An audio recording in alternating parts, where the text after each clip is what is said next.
সেইটো বিষয়ৰ ওপৰত মই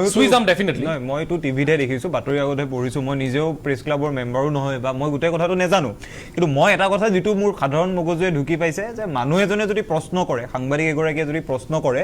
প্ৰশ্ন কৰাৰ পাছত তেওঁক যদি এই ধৰণৰ কাম কাজ কৰা হয় সেইটো গণতন্ত্ৰৰ বিৰোধী কথা এটা এক নম্বৰ কথা আনদিনে আমি ভাবি আহিছিলোঁ যে মুখ্যমন্ত্ৰীগৰাকী ন্যায়ালয়ৰ ওপৰত নহয় কিন্তু আজি যেতিয়া আমাৰ মুখ্যমন্ত্ৰীগৰাকীয়ে কৈ দিব পৰা হৈছে যে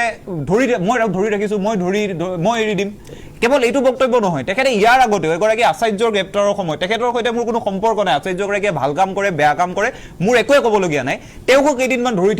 থৈ দিম বুলি কয় এই যিবোৰ বক্তব্য দি থাকে যে আমি এটা আমাৰ গোটেইকেইটাৰ ভাগ কৰা আছে নহয় তিনিটা স্তম্ভ সংবিধানত থকা ভাগ কৰি থৈ দিয়া আছে তাৰ মাজত এগৰাকী মুখ্যমন্ত্ৰীয়ে কৈ দিয়ে যে আমি ধৰি থ'ম আমি এৰি দিম এই ধৰণৰ বক্তব্যবোৰ দিয়াৰ লগে লগে মই এটা কথাই আজি ক'ব বিচাৰিছোঁ বা যিটো মূল কথাটো এই অসমখনটো যিমান বেছি হিমন্ত বিশ্ব শৰ্মা ডাঙৰীয়াৰ যিমান বেছি ৰঞ্জীৱ শৰ্মা ডাঙৰীয়াৰ যিমান বেছি সুশান্ত তালুকদাৰ ডাঙৰীয়া আমাৰোতো সমান আহিবলগীয়া প্ৰজন্মকেইটাৰ কাৰণেতো বেছিভাগ সময় বাকী আছে এই ধৰণৰ এটা অসহনীয় অসহিষ্ণু পৰিৱেশ যদি অসমত হয় মুখ্যমন্ত্ৰীগৰাকীয়ে যদি সংবাদ মেলত আহি এই ধৰণৰ বাক্য কৈ দিয়ে মই এৰি দিম মই কৰি দিম এই ধৰণৰ বাক্যবান যদি অসমত আমি শুনি থাকোঁ তেতিয়া মোৰ এনেকুৱা বোধ হয় আমি কি পৰিস্থিতিলৈ গৈ আছোঁ এইটো বৰ ডাঙৰ কথা 2 নম্বৰ কথাটোলৈ আহোঁ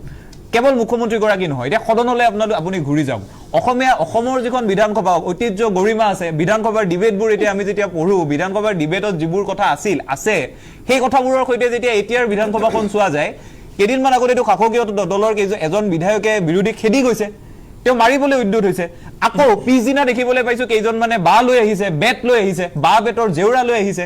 এক কথাত অসমৰ সদনখনত চলি থকা সেই ঘটনাবোৰৰ পাছত আপুনি এতিয়া অসমীয়া মানুহৰ ঘৰবোৰলৈ ঘূৰি আহক সেইকেইদিন অসমীয়া মানুহৰ ঘৰত কি চৰ্চা চলিছে একাদশ শ্ৰেণীৰ পৰীক্ষা চলি আছিল একাদশ শ্ৰেণীৰ পৰীক্ষাৰ প্ৰশ্ন আগত ওলাইছে পৰীক্ষা বাতিল হৈছে ঘৰত ছোৱালীয়ে কান্দি আছে ল'ৰাই কান্দি আছে পৰীক্ষা দিব যোৱা পৰীক্ষাৰ্থীয়ে কান্দি আছে আমাৰ বিধায়কসকলে সদনত গৈ এই কথাকলৈ কাজিয়া কৰিছে কি কথাকলৈ কাজিয়া কৰিছে এজনে আনজনক মাৰিব খেদি গৈছে পিছদিনা তাৰ প্ৰতিবাদ হৈছে মূল কথাটো হ'ল মই যিটো কথা সেইদিনাও টকশ্ব'টোত কৈ গৈছিলোঁ যে যিটো কথা আজি আপুনি ইয়াত ব্যৱহাৰো কৰিছে আজিৰ তাৰিখত অসমৰ মানুহবোৰ মানুহ নে ভোটাৰ এইটো মূল প্ৰশ্ন অৰুণোদয় হিতাধিকাৰী আঁচনি আমাক 25,000 টকা কাৰোবাক 10,000 টকা এই গোটেই কথাবোৰৰ জৰিয়তে নিৰ্বাচনী ৰণখন জয় কৰাৰ যিটো মাধ্যম যিটো কথাৰ বাবে এতিয়া কেৱল আপুনি অসম চৰকাৰক ক'ব নোৱাৰে ভাৰতৰ যিকোনো চৰকাৰ এখন আপুনি চাওক কোনো এখন চৰকাৰে বেনিফিচিয়াৰী পলিচিজ নোহোৱাকৈ আজিৰ তাৰিখত চলি থাকিব পৰা নাই কংগ্ৰেছ বিজেপি আপ সকলো মূল সমস্যাটো হৈছে হিতাধিকাৰী আঁচনি কৰি এই ধৰণৰ পৰ্যায় এটালৈ আমাক আজি লৈ গ'ল যে আমি প্ৰত্যেকগৰাকী একোগৰাকী মানুহৰ পৰা নাগৰিকৰ পৰা যিখন সংবিধানে আমাক চিটিজেন বুলি ক'লে আমি আহি এতিয়া ভোটাৰ হ'লো যাৰ বাবে যিবোৰ মৌলিক কথাটো কি একাদশ শ্ৰেণীৰ পৰীক্ষাটো ভালকৈ পাতিব নোৱাৰা চৰকাৰখনৰ দিনত আমি বিধানসভাত কাজিয়া চাবলৈ বহি থাকোঁ নেকি 1 নম্বৰ কথা 2 নম্বৰ কথা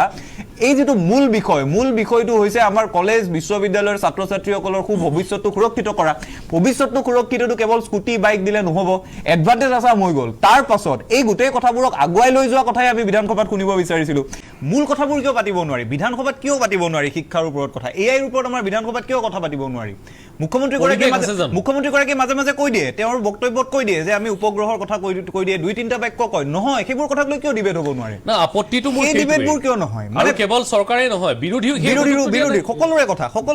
সকলোৰে মাজত সেই কথাবোৰ কিয় আলোচনা নহয় এই ধৰণৰ কাৰবাৰ এই যে আমাক মাজে মাজে আপোনালোকে টিভিত দেখুৱাই থাকে নহয় কটনৰ ল'ৰাই কাজিয়া কৰে কটনৰ ল'ৰাৰ নিচিনা কাজিয়া কিয় বিধানসভাত হ'ব লাগে খেদি যায় নেকি তেওঁতো 4 বাৰৰ MLA তেওঁ কিয় খেদি যায় ইমান মানুহ অসহিষ্ণু হৈ গৈছে নেকি আমি যদি ইয়াতে আজি ইমান ধুনীয়াকৈ কথা পাতিব পাৰোঁ আজিকালি কটনতো এই ধৰণৰ কাজিয়া নহয় ইমান কাজিয়া নহয় এই যে মানুহবোৰে খেদি গৈছে সেইদিনা আপুনি ভাবে নেকি যে এই যে তাৰ পাছত আকৌ আমিনুল ইছলামৰ সৈতে কাজিয়া তেওঁলোকে বাহ বেট তাৰ পাছত আকৌ হাতত বেণ্ডেজ লৈ তাৰ পাছত পিছদিনাখন জেউৰা লৈ তাৰ পিছদিনাখন মূৰত এটা টোপোলা লৈ কথাখিনি শেষ কৰিব দিয়ক আৰু কেৱল নলি চৰকাৰ দেই বিৰোধী কথা সকলো তেওঁলোকৰ মানে প্ৰডাক্টিভ ডিছকাশ্যন হ'ব নাই যদি নহয়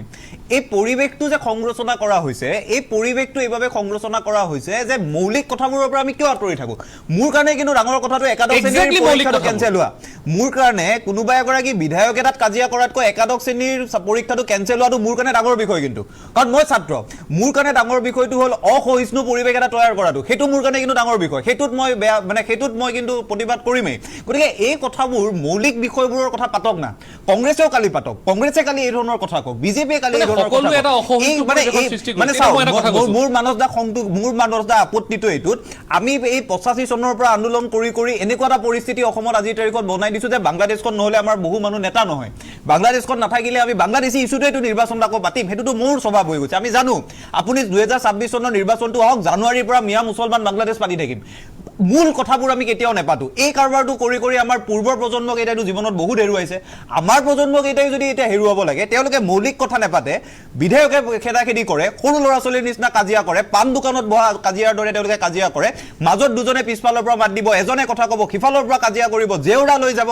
এই পৰিৱেশ কৰি কৰি তেওঁলোকে আমাক কিমান তললে নিছে এই কথাটো ভাবিবলৈ ভয় লাগে। মোৰ ভয় লাগে আমাৰ প্ৰজন্মৰ পাছৰ প্ৰজন্মক এটাই এই অসহিষ্ণু পৰিৱেশত যদি ডাঙৰ হয় সকলো দল তেওঁলোকে যি ধৰণৰ আমি কিন্তু বৰ বেয়া সময়লৈ গৈ আছো। ঠিক আছে।